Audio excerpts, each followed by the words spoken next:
también activemos nuestras cámaras, silenciando los micrófonos y adoremos juntos al Señor, ¿sí? Oramos.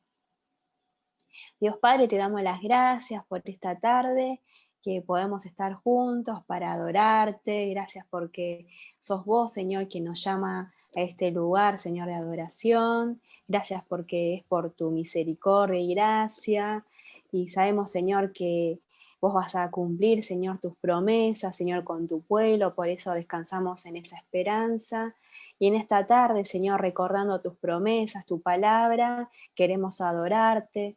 Te pido, Señor, que nos ayude, Señor, que el Espíritu nos enseñe cada día a adorarte mejor, en verdad y en espíritu. Rogamos, Señor, que también tengamos un corazón abierto, Señor, siempre a tu hablar, para que podamos ser transformados, Señor, cada día a la imagen de tu Hijo Jesús. Y en este tiempo te ruego, Señor, que nos dé fuerzas para que podamos mantenernos firmes y podamos, Señor, ser agentes de esperanza, de paz, Señor, a aquellos que aún no te conocen, pero también hacia otros hermanos, que en este tiempo no descansemos, Señor, de llevar tu palabra, el Evangelio, que siempre tengamos un corazón dispuesto, Señor, a escucharte y obedecerte. Gracias, Padre, por tu amor y por el perdón de nuestros pecados. Queremos juntos, Señor, adorarte y glorificar tu nombre en esta tarde. Oramos en el nombre de Jesús. Amén. ¿Adoramos al Señor juntos?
Vamos a cantar la próxima canción pensando en la letra.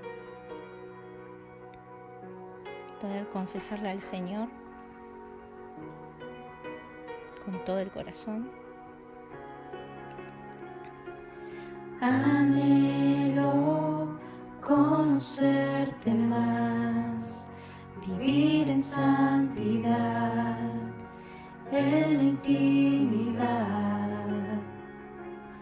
Contigo siempre quiero estar, tu gloria contemplar por la eternidad. Lo único que quiero es adorarte, lo único que quiero es adorarte.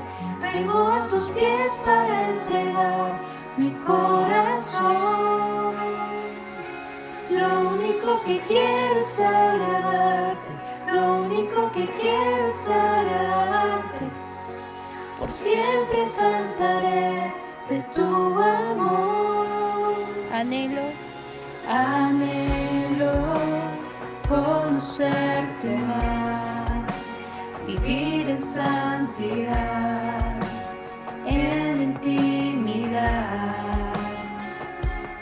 Contigo siempre quiero estar, tu gloria contemplar. Por la eternidad. Por la eternidad. Lo único que quiero es adorarte, lo único que quiero es adorarte. Vengo a tus pies para entregar mi corazón. Lo único que quiero es agradarte, lo único que quiero es agradarte. Por siempre cantaré de tu amor. Amor que me rescató, que me limpió, que me da vida eterna. Tu sangre abre el camino, nunca se cerrará. Tengo libertad.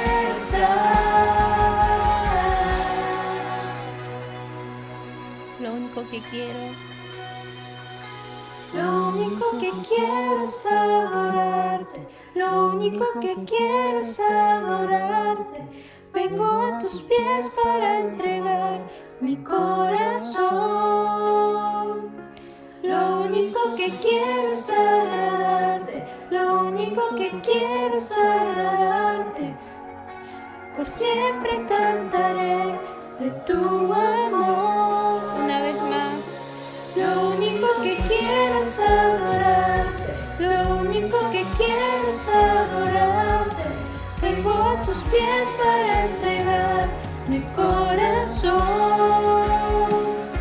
Lo único que quiero es agradarte, lo único que quiero es agradarte. Siempre cantaré de tu amor. Amor, quien me rescató, quien me limpió, quien me da vida eterna. Tu sangre abre el camino, nunca se cerrará. Tengo libertad.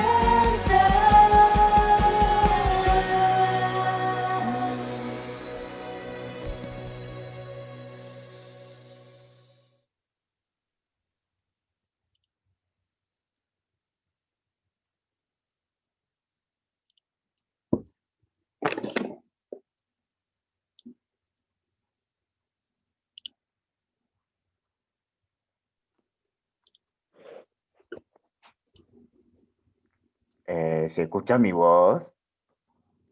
Bueno, voy a orar.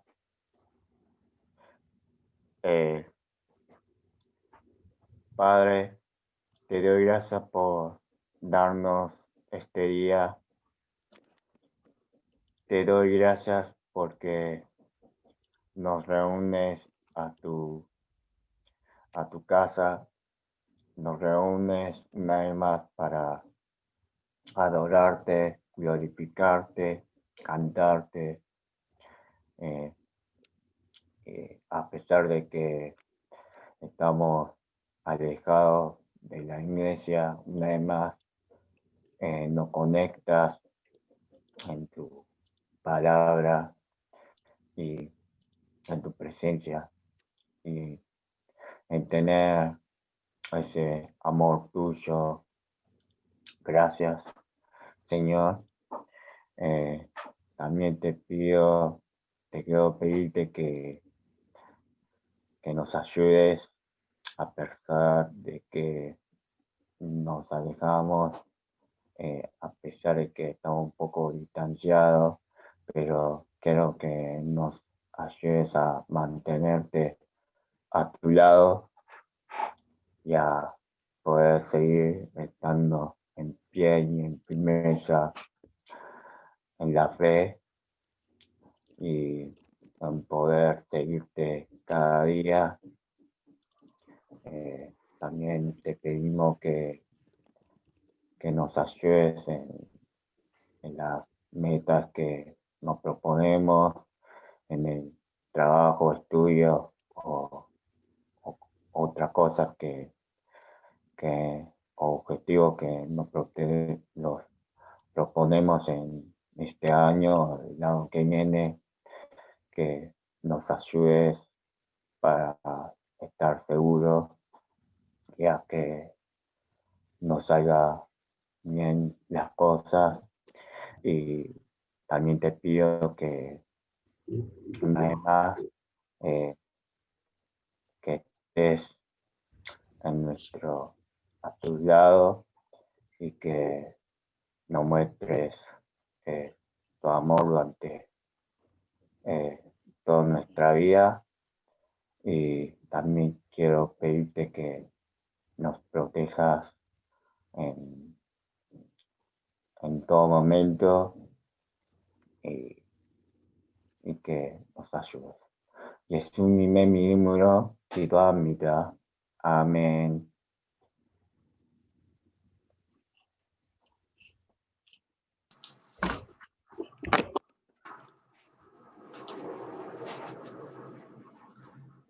La palabra de Dios que vamos a leer es Mateo capítulo 7, versículos 21 al 27.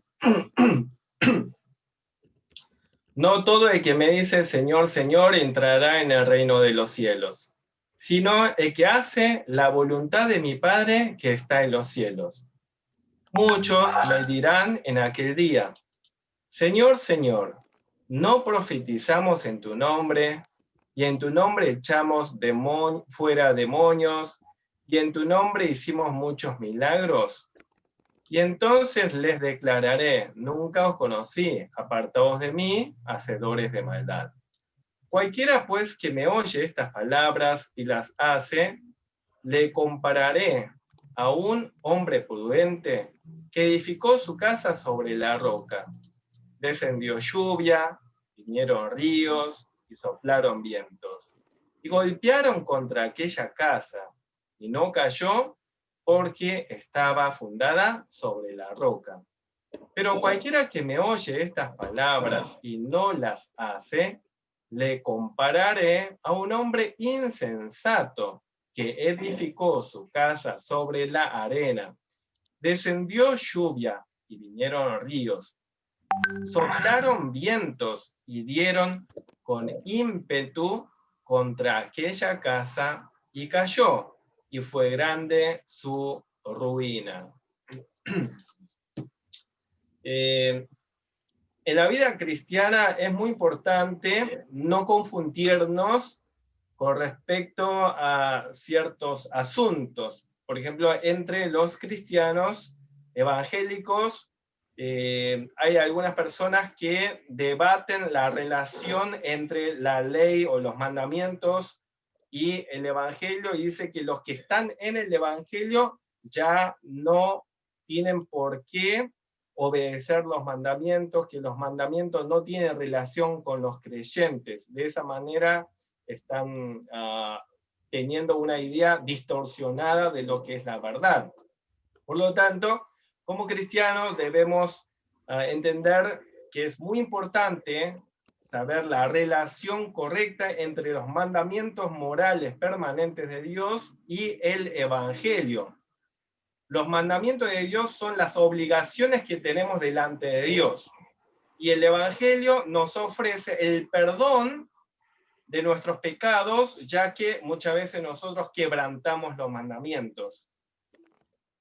Y no tenemos que pensar que los mandamientos eran solo asuntos del Antiguo Testamento, como si el Evangelio no estuviese en el Antiguo Testamento. En el Antiguo Testamento estaban los mandamientos de Dios, pero también estaba el Evangelio ya desde el Antiguo Testamento. Abraham fue salvo mediante la fe en Cristo Jesús, de la misma manera que hoy en día nosotros somos salvos por la gracia de Dios mediante la fe en Cristo. Y no tenemos que pensar que en el Nuevo Testamento tenemos solo el Evangelio y no tenemos nada de mandamiento, porque eso es falso. Hemos visto a lo largo de todo el Sermón del Monte el lugar importante que ocupan los mandamientos de Dios correctamente entendidos, y Jesucristo varias veces señaló que Él no vino para abrogar la ley, sino para darle su cumplimiento. Entonces es importante que entendamos las funciones que cumplen los mandamientos morales de Dios hacia los seres humanos. Básicamente hay tres funciones de los mandamientos morales de Dios. Uno es la función civil, que es para establecer un orden en la sociedad humana. Y una segunda función que tienen los mandamientos morales de Dios es para mostrarnos nuestra condición de pecadores a fin de guiarnos hacia Cristo. Nos damos cuenta de que somos pecadores perdidos y eso nos hace ver los mandamientos de Dios. Eso nos hace saber que necesitamos la salvación y nos va guiando a Cristo. Una tercera función de los mandamientos morales de Dios es para que los que ya somos cristianos vivamos una vida obediente a Dios en santidad, reflejando que la fe que tenemos es verdadera, ¿sí? Entonces, una primera función de los mandamientos morales de Dios es establecer un orden en la sociedad humana. Una segunda función de los mandamientos morales de Dios es guiarnos a Cristo, mostrándonos que somos pecadores. Pero una tercera función de los mandamientos morales de Dios es que los que ya son cristianos puedan demostrar que la fe que tienen en Cristo es verdadera y que lo hagan en obediencia a Dios. Por lo tanto, si hay alguien que dice ser cristiano, pero no quiere obedecer a Dios diciendo, pero si ya tengo la salvación, no necesito obedecer, significa que su fe no es verdadera. Ahora bien, en el pasaje bíblico anterior que habíamos visto, Jesucristo nos advierte contra los falsos profetas, es decir, contra los que enseñan como si fuesen mensajeros de Dios cuando en realidad no son. Son los que enseñan falsas doctrinas, los falsos maestros. En el pasaje de hoy, Jesús nos advierte contra un cristianismo superficial, para que ninguno se conforme con llamarse cristiano con la simple profesión de la boca, sin que haya una demostración real de su fe en la vida a través de la obediencia. Entonces, de los versículos 21 al 23 del pasaje que hemos leído, está advirtiendo que uno puede profesar ser cristiano. Puede llamarle incluso Señor, Señora Jesucristo. puede ser alguien que haya predicado en nombre de Jesús. Puede ser que sea alguien que haya predicado la sana doctrina, la doctrina correcta. Puede ser que muchos fueron llevados al arrepentimiento, a la fe verdadera en Cristo mediante su predicación, pero aún así ellos pueden no ser salvos.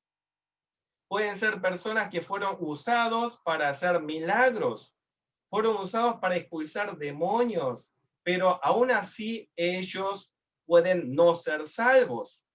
Es cierto que existen milagros fraudulentos, engañosos, exorcismos fingidos y predicaciones de falsas doctrinas. Estas cosas dan evidencia de que en realidad son falsos profetas.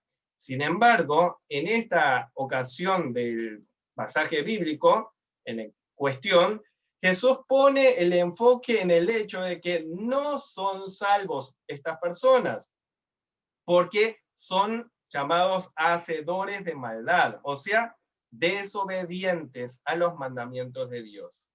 Dios puede, algunos van a decir, pero ¿cómo puede ser eso? Hicieron milagros, hablaron un mensaje verdadero del Evangelio y aún así puede ser que esas personas no sean salvas. ¿Cómo puede ser que Dios los deseche en el día del juicio final? ¿Cómo puede ser que sean personas hacedores de maldad si fueron usados para hacer milagros? Miren, Dios puede usar cualquier cosa, cualquier persona, cualquier animal incluso para hacer su milagro.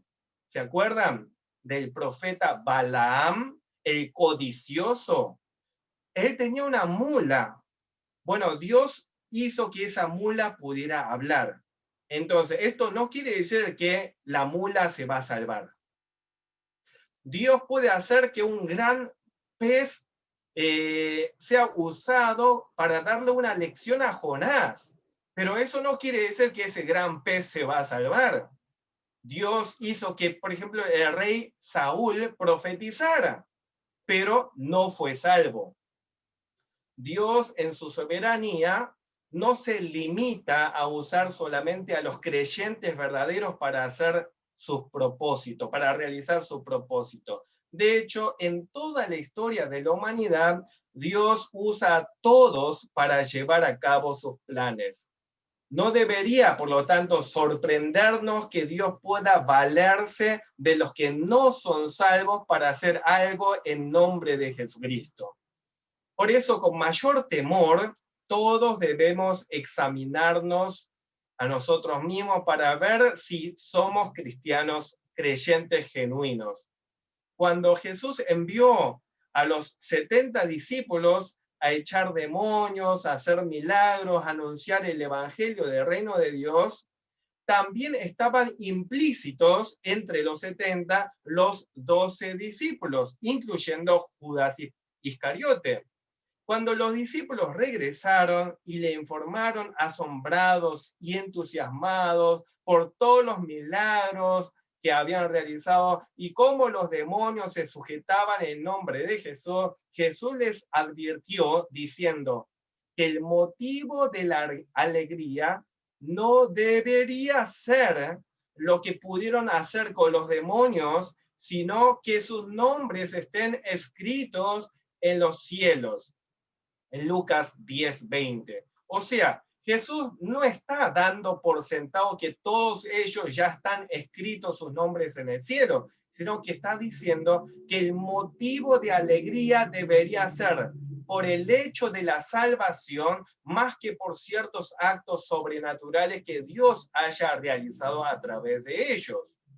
En el día del juicio final, podemos imaginarnos a alguien como Judas Iscariote o alguien como Demas, que había sido un colaborador del apóstol Pablo en la predicación del Evangelio.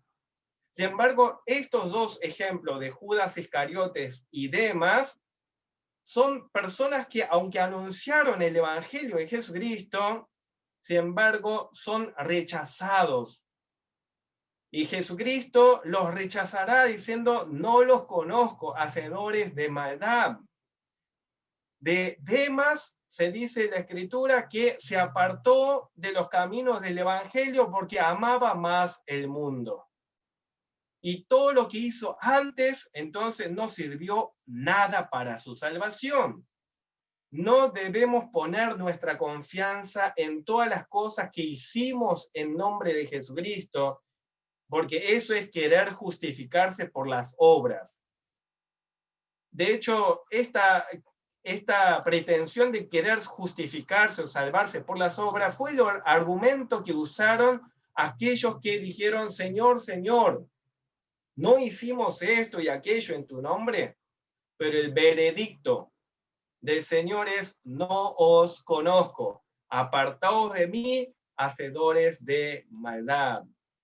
No debemos poner, por lo tanto, la confianza en los dones sobrenaturales, como si estos dones sobrenaturales fuesen las marcas de un cristiano verdadero. La marca de un creyente verdadero es la obediencia. Me acuerdo cuando estaba en Ciudadela, en la iglesia de Fuerte Apache, venían muchas personas de trasfondo pentecostal carismático que se enorgullecían de tantos dones que tenían, don de lengua, don de profecía, un montón de dones. Tenían dones de lo que se les ocurra, ¿sí? Sin embargo, en muchas ocasiones he visto la falta de humildad en su forma de ser y que se llevaban muy mal con su propia familia. Y he visto también casos de muchos de ellos que en los últimos tramos de su vida estaban perdidos en la borrachera, en la droga, incluso maldiciendo el nombre de Cristo. Pero ellos pensaban que ya tenían la salvación por el hecho de que hablaban en lengua. Y decían, como hablo en lengua, significa que yo tengo el Espíritu Santo en mi interior, y entonces el Espíritu Santo nunca se va a ir de mí, y entonces ya tengo una salvación imperdible. Pensaban de eso, daban por sentado que tenían la salvación por los dones, pero la marca distintiva de un cristiano verdadero que tiene la salvación no es ciertos dones, sino que la salvación, la justificación es siempre por gracia, mediante la fe en Cristo, y nuestro fundamento siempre debe ser Cristo para la salvación. Pero si realmente somos salvos, si nuestra fe es genuina, se va a dar evidencia. Va a haber prueba a través, no de los dones, sino de una vida obediente. En el pasaje bíblico de hoy, Jesucristo declara a todas aquellas personas que se presentarán en el día de juicio diciendo, Señor, Señor, en tu nombre hicimos esto y aquello. El Señor declara de ellos, hacedores de maldad, que no eran obedientes. Ellos profesaron conocer a Cristo, de tal forma que lo llaman Señor, Señor. Y doble manera de llamar Señor implica entusiasmo, implica fervor. Pero Jesús dice, no los conozco. Es decir, no tenían una comunión verdadera con el Señor. Aunque hayan realizado algunos ministerios en nombre de Jesucristo, no es su logro ministerial lo que determina si uno es un cristiano verdadero.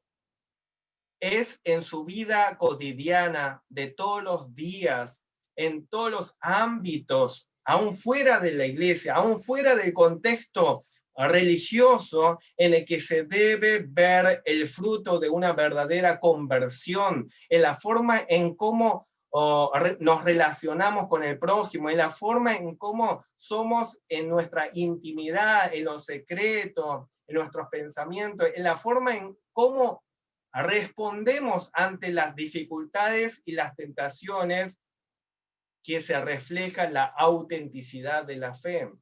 En los versículos 24 al 27, Jesús usa la metáfora de dos constructores sobre dos fundamentos distintos. Uno sobre la roca y otro sobre la arena. Uno que es prudente, otro que es insensato. Uno que se toma la molestia de examinar el terreno bien, y el otro que es a las apuradas, de manera impaciente. Bueno, el Señor está describiendo un mismo principio: ser un cristiano verdadero o un cristiano que no es verdadero. Este contraste ya lo vimos en los dos caminos: el camino ancho y espacioso de la perdición versus el camino angosto, difícil, duro, que es el camino de la verdadera salvación. No se trata de solo escuchar las enseñanzas de Jesucristo, sino que hay que ser hacedores de la palabra. O sea, que la fe verdadera se demuestre en obediencia. En ambos grupos, ambas personas son oidores de la palabra, pero uno no solamente oye, sino que lo pone en acción, es obediente. El otro se conforma solo con el escuchar, pero no lo lleva a la acción, no es obediente. El que solo escucha la palabra y no obedece es como el que construyó su casa sobre un fundamento que no es sólido, es superficial y pasajero. En cambio, el que oye la palabra y obedece es como el que construyó su casa sobre la roca de manera firme, estable y permanente. Es el que escucha la palabra de Dios y en agradecimiento por la salvación recibida, pone en práctica sus mandamientos y lo hace motivado por el amor. Lo puede hacer por la gracia de Dios, con la guía del Espíritu Santo. En cambio, el insensato, el necio, es el que confía en sí mismo, no piensa en el futuro eterno y no practica los mandamientos del Señor. Es un oidor, pero no un hacedor. Sigue los impulsos de su propia voluntad pecaminosa. Si tiene gana, hace. Si no tiene gana, no hace. Se deja llevar solamente por el sentimiento. En situaciones pacíficas y tranquilas, ambos parecen iguales. No hay mucha diferencia. Ambos pueden participar del culto, ambos pueden cantar alabanzas, ambos pueden orar, leer la Biblia, ambos pueden evangelizar. Parecen iguales, pero llegarán las pruebas, las dificultades, las tragedias, las tentaciones fuertes, y pondrán en evidencia quién tiene un fundamento sólido en que su fe permanece seguro. Pero la prueba definitiva es en el juicio final. Allí los que no tienen la verdadera fe no podrán pararse. Serán echados permanentemente al infierno en cuerpo y alma. Para todo oidor del Evangelio, ya sean sensatos o necios, ciertamente va a llegar las pruebas, las crisis. Vienen en formas de prueba, en forma de tentaciones, en forma de luto en el que pierde a un ser muy querido, o llegará el día de la muerte. Y en el contexto presente, el día del juicio final. Jesús nos dice estas palabras ahora mismo para que a ninguno le sorprenda después el veredicto final. Los anticipos de la prueba del juicio final son las pequeñas pruebas que experimentamos en esta vida terrenal. Las tentaciones, como hemos dicho, los sufrimientos, que nos van a sacudir. ¿Y cómo reaccionamos en tales situaciones? Tenemos que analizarnos. Nos permite analizar el estado de nuestra fe, cómo somos ante el Señor. Aquellos que verdaderamente oyen el Evangelio y profesan fe, obedecerán al Señor. Ese es su deseo verdadero. Su fe se expresa en obras. La primera carta la epístola de San Juan, dice que si afirmamos que tenemos comunión con Él, con el Señor, pero vivimos en la oscuridad, estamos mintiendo. El que afirma, lo conozco, el que afirma que conoce al Señor, pero no obedece sus mandamientos, es un mentiroso y no tiene la verdad. En 1 Juan capítulo 1, versículo 6, y capítulo 2, versículo 4. Y en la carta de Santiago también está lleno de advertencias acerca de esta profesión solamente verbal o intelectual. En Santiago 1:22 dice, sed hacedores de la palabra y no tan solamente oidores, engañándoos a vosotros mismos. Santiago 2, versículos 19 y 20 dice, ¿tú crees que Dios es uno? Bien haces, también los demonios creen y tiemblan. Mas ¿quieres saber, hombre vano, que la fe sin obras es muerta? El asunto acá es que cada uno debe asegurarse si es un creyente verdadero. El creyente genuino se enfrenta con toda la enseñanza de la Biblia. No elige solo las partes de la Biblia que le resultan más cómodas. No es impaciente.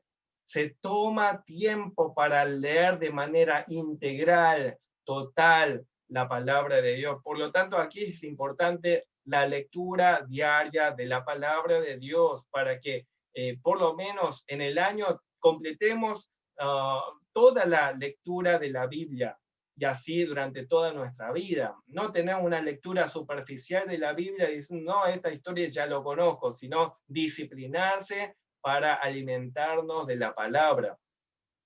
El creyente genuino es el que permite que toda la Biblia lo examine. No es uno examinando la Biblia para ver dónde hay error, sino dejar que uno mismo sea examinado por la palabra de Dios. Que la Biblia, la palabra de Dios, nos humille, nos conduzca al arrepentimiento y nos dirija hacia una obediencia cada vez mejor a Cristo. El creyente verdadero es el que reconoce que es indigno y por lo tanto se arroja a los pies de Cristo y desea vivir según la enseñanza general de la palabra de Dios, según lo que Jesús ha estado enseñando en el Sermón del Monte. Todo el que desea vivir sinceramente la clase de vida santa que Jesús demanda de los ciudadanos del cielo, es un cristiano verdadero. El cristiano verdadero tiene hambre y sed de ser cada vez más semejante a Cristo en amor y la santidad. Y con la ayuda del Espíritu Santo va ajustándose a las bienaventuranzas. No se trata de si sos pecador o perfecto, sino preguntarte qué te gustaría ser. ¿Qué deseas hacer? El cristiano genuino está en proceso de ir pareciéndose más a Cristo. Es una obediencia que tal vez no es perfecta, pero es un proceso gradual, progresivo, cada vez siendo guiado más por el Espíritu Santo. El cristiano genuino es el que se esfuerza por ser obediente cada vez mejor con la ayuda del Espíritu Santo, reconociendo las veces que falla, se lamenta, se arrepiente, le duele y no quiere conformarse con su condición actual. No solo desea el perdón, no solo deseas librarse del infierno e ir al cielo, sino que con la misma intensidad desea la santidad en este mundo, ser más parecido a Cristo. Este es el deseo de un verdadero creyente. No es simplemente alguien que está cansado de todo esto y dice, ¿cuándo será que me voy a morir y voy a ir al cielo? El Señor no te va a llevar al cielo hasta que no estés listo, ¿sí? Y el Señor, a los creyentes verdaderos, nos va preparándonos hacia la santidad. Y ese debe ser el deseo de cada creyente. Así que alguien que edifica, así es alguien que edifica su vida sobre la roca. Es alguien que ama a Dios por lo que Dios es, no solamente por las bendiciones, sino por lo que Dios es. Desea glorificar a Dios. Y es lo que vemos en el Catecismo Menor de Westminster. El fin principal del ser humano es glorificar a Dios y gozar de Dios para siempre. El creyente verdadero sabe que nunca conseguirá la perfección, al menos acá, pero tiene el deseo y el esfuerzo para seguir caminando por este camino angosto de la santidad, entregándose constantemente a la guía del Espíritu Santo que nos capacita. El Espíritu Santo es el que nos fortalece para que podamos seguir mejor los caminos del Señor. El Señor no nos dejó abandonados diciendo arreglátelas como puedas. Nos ha dado de su Espíritu Santo que obra en nuestra conciencia y nos ayuda a vivir cada vez mejor en obediencia al Señor. Si alguno se da cuenta, sin embargo, que ha estado construyendo su vida espiritual sobre la arena y piensa que las pruebas van a echar a perder toda su construcción, entonces debe admitirlo y confesarlo delante de Dios ya mismo. Algunos, escuchando este mensaje, van a decir, pero qué difícil, por ahí he estado construyendo sobre la arena. Entonces lo que debes hacer es arrepentirte, confesarlo delante de Dios en este momento. O al término del culto, dedícate a inclinarte delante del Señor, postrarte para que puedas resolver este asunto. Tienes que confesar, arrepentirte y acercarte a Jesucristo, que te recibe con amor y misericordia. El Señor no te va a echar ahora, ¿sí? Es en el día del juicio final que si no sos creyente te va a echar diciendo, apártate de mí, hacedor de maldad. Pero ahora no te va a echar. Ahora si te arrepentís y te das cuenta que estuviste construyendo tu espiritualidad sobre la arena, ríndete a los pies de Cristo y acércate a Cristo, y Cristo te acepta, te recibe con amor y misericordia. Decirle en oración sincera e intensa que querés ser un cristiano verdadero de una vez por todas, que querés ser santificado. Pedirle que te dé el Espíritu Santo, que te llene, que te muestre la obra perfecta de Cristo por vos. Queridos jóvenes hermanos, sigamos a Cristo y Él nos conducirá hasta la santidad verdadera, sin la cual nadie verá al Señor. Oremos. Padre amado, muchas gracias por tu palabra. Te pedimos que nos ayudes para que realmente, con la ayuda de tu Espíritu Santo, podamos asegurarnos que somos cristianos verdaderos. No quisiéramos tener una confianza falsa a través de una profesión superficial. Te pedimos que sea ahora, durante la vida terrenal, que nos hagas ver si estamos construyendo sobre la arena o sobre la roca. Ayúdanos, Padre amado, para que realmente nos apoyemos en Cristo. Que Cristo sea el fundamento de nuestra vida, Señor. Ayúdanos a glorificarte, que nuestro mayor deseo sea el agradarte, Padre amado. No permitas que nos conformemos con un cristianismo superficial, dando por sentado las cosas, sino alegrándonos de verdad por una vida de santidad, que te honre mejor, que reflejemos mejor el carácter de Cristo. Tu bendición, Padre amado, te pedimos tu bendición sobre cada uno de los jóvenes, Padre, en el nombre de Jesús. Amén. La gracia de nuestro Señor Jesucristo, el amor de nuestro Dios Padre, la comunión del Espíritu Santo, sean sobre toda la Iglesia, desde ahora para siempre. Amén.